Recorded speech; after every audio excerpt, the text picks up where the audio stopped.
Insource, don't outsource. Merge virtual teams into your culture to leverage growth. Hey, I'm JW Oliver, and I have a exciting person, my favorite in the industry, downtown Jackie Brown. How are you, Jackie? I am fabulous and so excited to be here. So excited. I'm seriously grateful that you reached out and were like, hey, let's chat a minute because I always enjoy talking to you.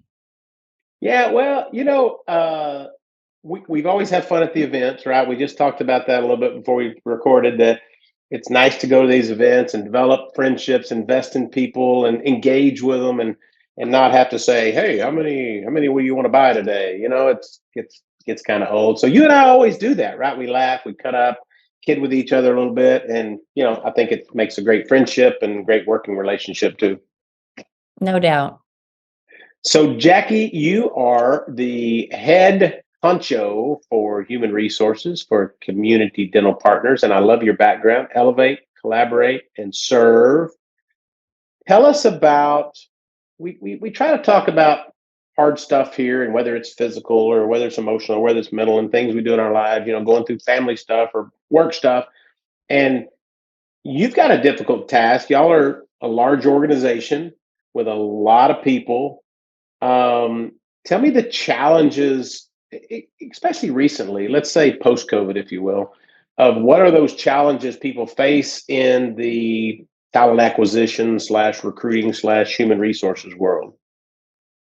Well, number one, you said we only had 20 minutes. And so I don't know that I can answer that question. But in the time that we have, however, we do know that talent acquisition is definitely a challenge. I think we've all been just struggling. COVID came along, the great resignation, people vying for just how much I'm going to pay them. We lost a ton of people to not just other dental offices, but we lost people out of the dental industry by the thousands, like people just leaving the dental industry and going to something completely different. Wow. And so we have felt a lot of pains from that. People will go down the street and work at Chick-fil-A. They'll go down the street and work at Buc-ee's. I don't know if everybody knows what Buc-ee's is, but it's the ultimate gas station. And they offer some really great benefits and some great compensation packages. And we've just seen the dental industry has taken a hit. And we definitely have felt that here at Community Dental Partners for sure. Well, and I think there's a lot of conversation too about how you do lose to Buc-ee's. And by the way, they've got great barbecue at Buc-ee's. I like their barbecue sandwiches. But they've got that you're losing people for, hey, they get 25 cents more an hour or $1 or 50 cents, and then there's those benefits or maybe some extra days off. But you definitely can speak to this better than I, but when you look at why people are dissatisfied with their jobs, the number one reason is never money, right? Yeah. It's usually in that top couple. But what experience did people talk about culture, that's kind of that hot keyword, and culture has to be good. And then people talk about feeling appreciated, which I've always believed and read that's one of the most important as well. How do you see those rank within your organization, or how do you try to promote that? So for sure, for me, and that's why I joined Community Dental Partners, was because of the culture. I mean, in HR, I can go and find a job. There's a ton of jobs out there, but truly, you're right. People usually don't leave jobs. They usually leave people. And that means that they normally feel like they're not appreciated. As human beings, we want to be seen and heard. That is very important to just the innate person, just being a human. We want to be seen and heard. And so culture is huge for me. And culture is, our 9 pillars here at Community Dental Partners is very important to us. We show up with our 9 pillars when we're talking, how we write people up when we're coaching them. We use our 9 pillars. We support everything that we talk about. Like when we're recruiting, we bring a lot of 9 pillars with us when we're having those conversations, because you're right.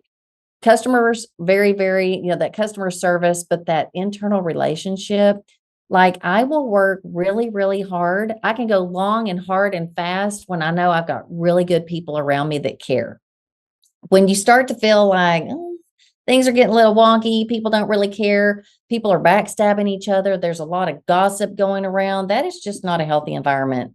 at all. And we know that as the economy has gotten a little wonky and the price of everything is going up, people are starting to feel the effects in their pocketbook.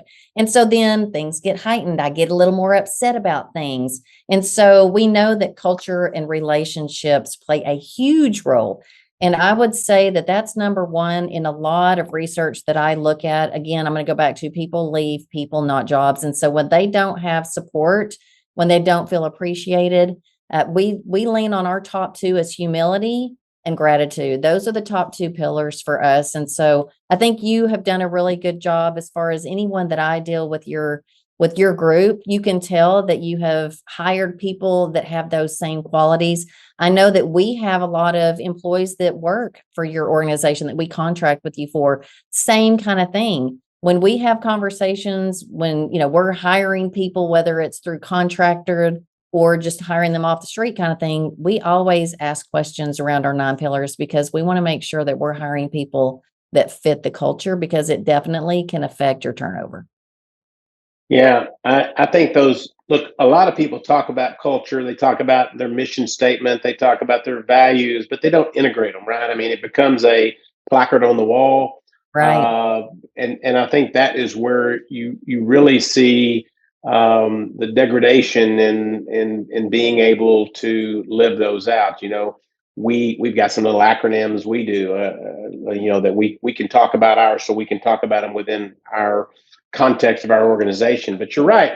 It's one thing to have visions and values and cultures and mission statements, but I'll speak this is interesting about CDP, Community Dental Partners, is that even in our office, and y'all been a client for SupportDDS for 4 years or so, and we even have an area we've repainted, and it's got Community Dental Partners on the wall, but every one of those team members has a little laminated placard with those 9 core values and those 9 pillars, as you call them. And I think that's important because, again, it's not something at a corporate level that you click on a website and say, oh, yeah, we believe in, hang on, I forgot what all of them were, but just a minute. Yeah. Oh, yeah, humility. You brought that up too. I think that was interesting. I've noticed that, and I've had to change the way I approach that. Too often we meet, especially a team member, right? Somebody who maybe works for us or down the line. And I used to try to talk about myself. Oh, I did this and I've done this and I've got this. But in the end, really, people want to tell you about themselves, right? You engage them, and they usually want to unload on you or tell you about themselves. And I think as a leader, it's something that you learn is just to listen, right? And try to listen and engage and give that person. And those are the little bitty things that will add the value to the culture. And I'm sure you've experienced the same.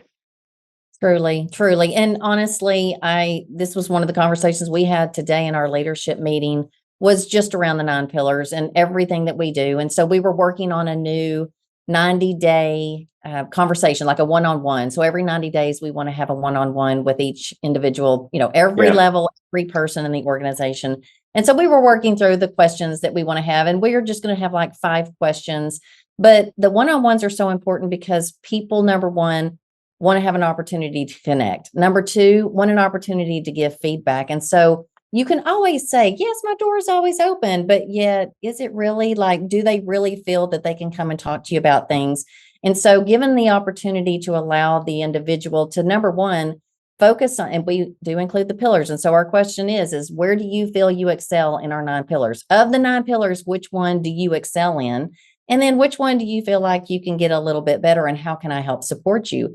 And then another question we'll be asking is where do you feel that you see improvements needing to be made or efficiencies needing to be made in our department, in our practice, in our specific little subgroup, giving them that opportunity to then give some feedback, because then people want to feel like they've got some ownership and some control around what's going on around them. And I'm telling you, we have gotten some really great ideas from just asking people, hey, how do you think we could do this better? And so that's where our humility pillar comes in, is number 1, giving feedback and accepting feedback is huge for us because there's always room for improvement. but you do it in a manner that people feel that you really care about them and that you're not judging them. You're not going to talk down to them.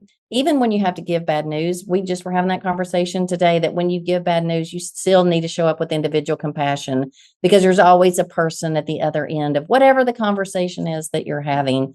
And so honestly, the culture is huge and relationships are major.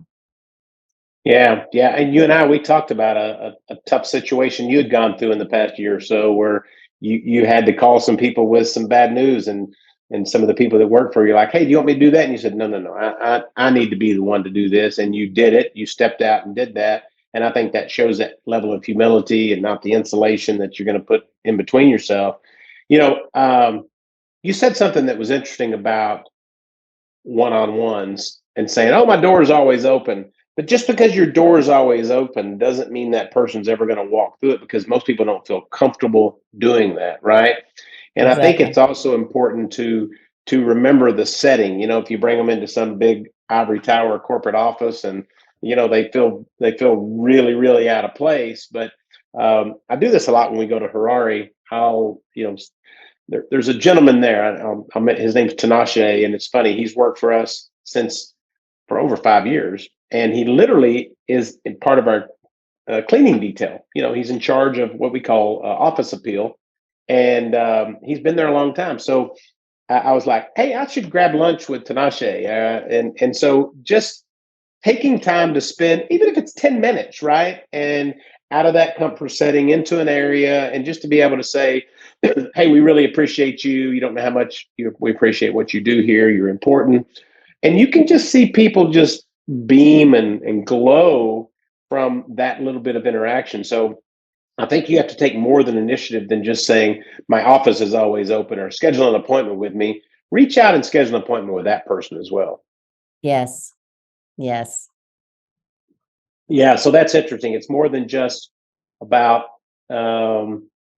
that foreseen culture and how that works. Well, another hard thing for you is, we call it, when we look at remote teams, you've got onshore, nearshore, and offshore. We always say onshore would be people who work from home, like you. You work from you wake up about 10:30 in the morning, get out of You bed, know it. work from your kitchen till about 11:30, and then you're done. So you're a remote worker. No, I'm kidding. I'm just kidding. I know Jackie works harder than that. But people who are even working from their home for CDP, that's a remote worker. And then we have what we call our near shore, which is like our Costa Rica office for Spanish speakers. And then obviously our offshore is in Zimbabwe. How is that you're able to manage really, really what I call a hybrid workforce now? And you've got a hybrid group of people working in 3 various locations.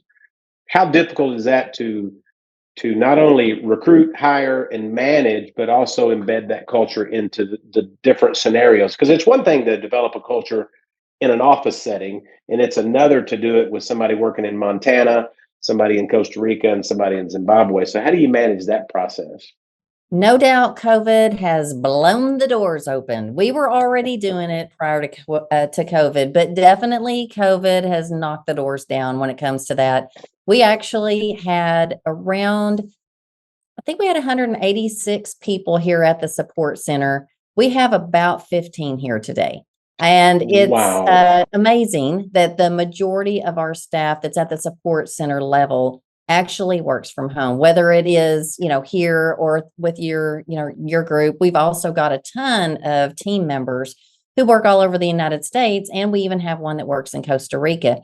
And so we have allowed team members to work from home for quite a while. And it's interesting because COVID made a lot of people start figuring out how to use Zoom, right? And everyone was just getting so sick of Zoom meetings and tired of it, trying to come up with all these fun little activities.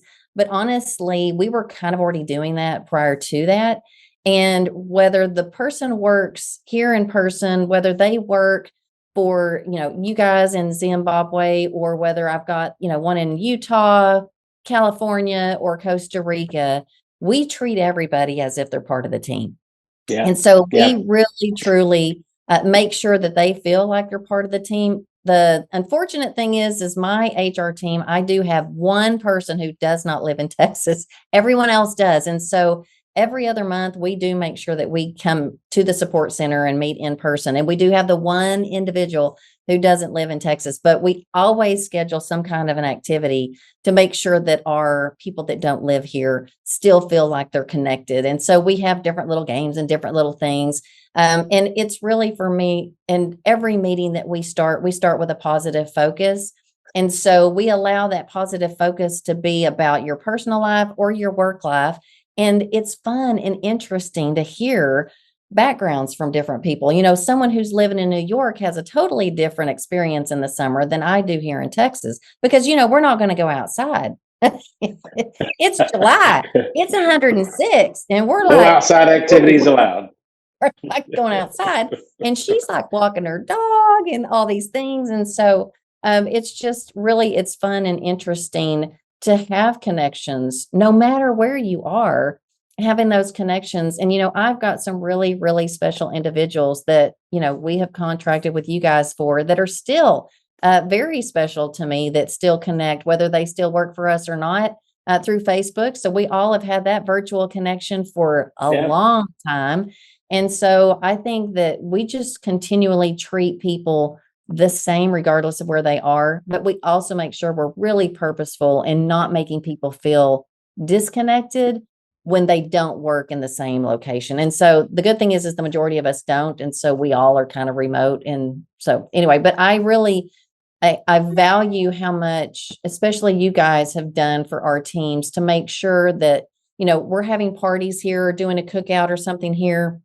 And then we also make sure that our Zim staff do the same thing. We care about giving back. And so I know that they'll do different little, you know, things where they're giving back food to somebody, or they're doing some kind of supply drive for kids or something like that.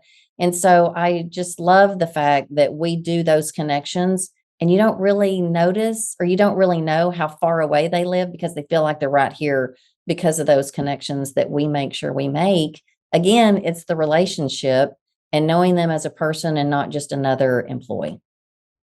Well, and I think we've learned, you know, it's funny you say that. I mean, I remember Zoom first came out, you know, I'd have to sometimes figure out what to click where, and how do I share screen? And now you're like, okay, that's the bottom left little 3 buttons, and click it and click 2 down. You're like, oh, how did I know all that?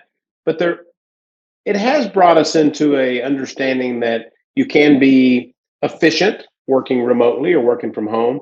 But interesting you brought that up, because we've actually come up with a number of ways that people can help integrate them into their team. And I've brought this up to people, like, you can have a virtual coffee. Say, hey, would you like to have coffee at 3 o'clock on Wednesday? I'd love to just visit with you for 10 minutes. Or like, yeah, you know, I think I'll actually get a cup of coffee, and I think I'll actually do this. Doing the hybrid lunches together, which you talked about. Hey, we're bringing in lunch on Wednesday. We're going to buy you guys lunch as well. Do that. We've got dental offices that bring them into their weekly huddle meetings, and they make them part of the team. They Zoom them in. So there's all kinds of ways you can swag. People, they love swag, right? We say that all the time. Like, man, if you can send them a T-shirt or a hat or a mug, whatever to drink out of, you'll see them all the time going, oh yeah, I got my, you know, CDP mug. So there are ways, and that's whether it's near shore, offshore, just remote in the US or what, you make them feel part of that group and not something out there. So there's all kinds of ways to really bring that team into that cohesiveness. So, hey, Jackie, I don't want to take up a ton of your time. I just think it's interesting what you're doing, and how you've managed that, because we never hear of any. We've got, you know, you definitely. I'm sitting here thinking that I don't want to speak incorrectly, but I believe your team has probably one of the lowest, if not the lowest, turnover rates of our 300 plus clients that we have, of actually staying with you. And I think no doubt that's because of the 9 pillars, the culture, and being inclusive of the organization. And so I think that's really a tribute to what y'all been able to do there as well. Thank you. Yes, we truly do. we value people as people. And truly, the Norma earlier, and I know she has a ton of people that work in Zimbabwe. And that was one of the things we were talking about is, making them feel connected, always checking in with them. We just care about people, and we know that you guys do too. So I appreciate you having the conversation with me. It's the thing is we can have a lot of conversations about work and KPIs and all those things. But honestly, if you're not really purposely taking care of people as people and growing relationships, you're going to continue to just watch that turnover just continue. And so honestly, appreciate that you feel that this is important, because it is to me. And I appreciate all the conversations that we've had about it. You get tired of hearing about ROI, KPI, EBITDA, and every other term. You're like, what about, can we just do some virtual coffee, or maybe grab some pizza, or do something as a Yes. team? And I think that makes a lot of difference. Okay, so 3 quick questions. This is the rapid thunder. Since you stole my thunder recently, I'm going to call it the rapid thunder fire. You ready? Yeah, I'm ready. What's your favorite recent book you've read? Recent book I've read, John Gordon, and I reread it again, The Energy Bus. If you have not done The Energy Bus, I love The Energy Bus, putting the right people in the right seats of the bus, putting energy where it needs to be, getting rid of your vampires who like to just suck the culture right out of everything. John Gordon, Energy Bus. Surely you've not ever had somebody on your team that you just dreaded going to a meeting with because they could just suck the life right out of you. I mean, I've had a few of those in my career, and I'm like, oh, I've got to go meet Yes. with so and so, and then you're thinking, why are they still here? That's not a good culture fit. All right. No. Favorite city you have visited? Favorite Anywhere. city in the whole world, you're saying? Or Go worldwide. whole world? Rome. And Rome. it was Rome, yes. And it was because I just was so in awe of the majestic of just thinking through the buildings and how crazy to think people were building those things years and years and years and years and years ago without all the things that we have right now. I just was like, man, some really smart people have walked these streets way, way before me. And I was just in awe of just how crazy. And they were walking them with sandals and a sheet on, and they were happy. Right. It's funny you say about Rome. I remember my wife and kids 8 or 10 years ago, we went on a little bike tour through Rome, and we were biking underneath some of the old aqueducts where they used to drag water to the cities, and they're going, I can't remember the date, so don't quote me, but they were like, yeah, that one was built in 1420. And I'm thinking, 1420? I'm like, what are they talking about? Like that, that's 700 years old or whatever. Like, what do they even mean? So yeah, and my favorite city, I'll have to say, to make it too long, is Florence, Italy. So I love Rome, great stuff, tons of stuff. But I remember I had this memory of sitting in Florence, and we were sitting out having a glass of wine and eating a hamburger with, it was actually my mom, my sister, my wife. And I'm in this big plaza, and I'm looking over there, and there's Michelangelo's David statue, or the replica of it, out front in the plaza. And I'm just sitting there with sunglasses on thinking, oh, I could do this every day, like literally people watching. So yeah, we got the same affinity towards to Italy as well. And the last one, what is the one place that you haven't visited that's at the top of your list? I want to go to Australia at some point. I have not been to Australia, and that is on my list. Interesting. My 30th anniversary is next year, and I've told my wife it might be we need to go to New Zealand and Australia, and because I've not been, and I hear amazing things about that as well. Yes. Well, I hope you get to go. Congratulations on 30 years next year. That's exciting. Almost there. Yeah, you've been married 30 as well, right? Been married 30, yes. Pat, you've passed 30? Yes, November was 30. Congratulations. Yeah. Well, look, if we want to talk about doing hard stuff, it Seriously. is staying married when you don't like your spouse anymore, but you know you love them. Right. And so I think as you get a little older, and we're about the same vintage or near it, that you're kind of always going, look, I'm not trading mine in for any reason in the world. But you can, it's sad to think that people can't make it to 30 years or 40 years or 50 years because, there's something they don't like about their spouse. And I'm like, well, you just need to get over that, because I still can't stand the way my wife actually sent me a little meme, a little cartoon the other day. It says, I think I posted on Facebook because she drives me crazy how she loads the dishwasher. And I said, so she found this little thing on Twitter or something that said,